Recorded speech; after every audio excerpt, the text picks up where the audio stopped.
విశాఖ అంటూ గ్రోత్ కారిడార్గా వృద్ధి, పుష్కలంగా వనరులు, వసతులు, సీఎం వై జగన్ పాలనలో వైజాగ్ మహర్దశ, విజన్ విశాఖ కాంక్లేవ్లో నిపుణులు అన్నటువంటి స్టేట్మెంట్ ఇక్కడ హైలైట్ చేశారు. ఇందులో వైఎస్ఆర్ కాంగ్రెస్ పార్టీకి అనుకూలంగా ఉన్నటువంటి నిపుణులతో చర్చా కార్యక్రమాలు వీళ్ళు పెడుతున్నారు. తెలుగుదేశం వాళ్ళకి జగన్కి వ్యతిరేకంగా ఉన్న వాళ్ళతో పెడుతున్న నేపథ్యంలో విశాఖకు 2 వందే భారత్ రైళ్లు అన్నటువంటిది కూడా వాల్తేరు డివిజన్లో పలు ప్రాజెక్టులు జాతికి అంకితం చేసిన మోడీ ఏలూరులో అభివృద్ధి పనులను ప్రారంభించిన గవర్నర్ అబ్దుల్ నజీర్ అన్నటువంటి వార్తని ఇక్కడ హైలైట్ చేశారు. లేకపోతే విజిలెన్స్ ఐజీ లేఖను చట్టవిరుద్ధంగా ప్రకటించండి, హైకోర్టులో నారా లోకేష్ పిటిషన్ గురువారం విచారించే అవకాశం, రాష్ట్ర ప్రభుత్వ ఆదాయాన్ని పెంచి తద్వారా సంక్షేమ పథకాలు మరింతగా ప్రజలకు చేరువ చేసే దిశగా విజిలెన్స్ అండ్ ఎన్ఫోర్స్మెంట్ V&E విభాగం పూర్తిస్థాయిలో సమర్థవంతంగా పనిచేసేందుకు వీలుగా చర్యలు కోరుతూ విభాగం ఇన్స్పెక్టర్ జనరల్ కె రఘురామిరెడ్డి గత నెల 5న ప్రభుత్వ ప్రధాన కార్యదర్శికి రాసిన లేఖను సవాల్ చేస్తూ టీడీపీ నేత నారా లోకేష్ హైకోర్టును ఆశ్రయించారు.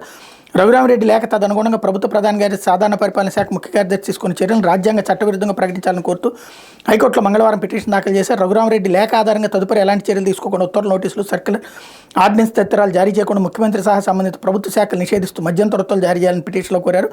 ప్రభుత్వ ఆదాయానికి గండి కొట్టడం, నిధుల వృధా, ప్రభుత్వ సంపద, సహజ వనరులకు నష్టం కలిగించడం వంటి విషయాలు ఏ సంస్థలోకైనా వెళ్లేందుకు, సోదాలు చేసేందుకు, సమాచారం సేకరించేందుకు, రికార్డులను పరిశీలించేందుకు, జప్తు చేసేందుకు విజిలెన్స్ అండ్ ఎన్ఫోర్స్మెంట్లో పనిచేసేలా గెజిటెడ్ అధికారులందరినీ అధికృత అధికారులుగా నియమించాలని కోరుతూ విజిలెన్స్ ఇన్స్పెక్టర్ జనరల్ హోదాలో కె రఘురామిరెడ్డి గత నెల 5న ప్రభుత్వ ప్రధాన కార్యదర్శికి లేఖ రాశారు. రాబోయే ఎన్నికలను తమను వేధింపులకు గురి చేసేందుకు ఈ లేఖ రాశారని లోకేష్ తన పిటిషన్లో పేర్కొన్నారు.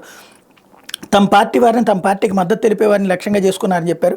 ఈ లేఖకు ఎలాంటి చట్టబద్ధత లేదన్నారు. ఈ వ్యాజ్యంపై న్యాయమూర్తి జస్టిస్ నిమ్మగడ్డ వెంకటేశ్వర గురువారం విచారణ జరిపే అవకాశం ఉందన్నటువంటి వార్తని హైలైట్ చేశారు. లేకపోతే ఆంధ్రజ్యోతి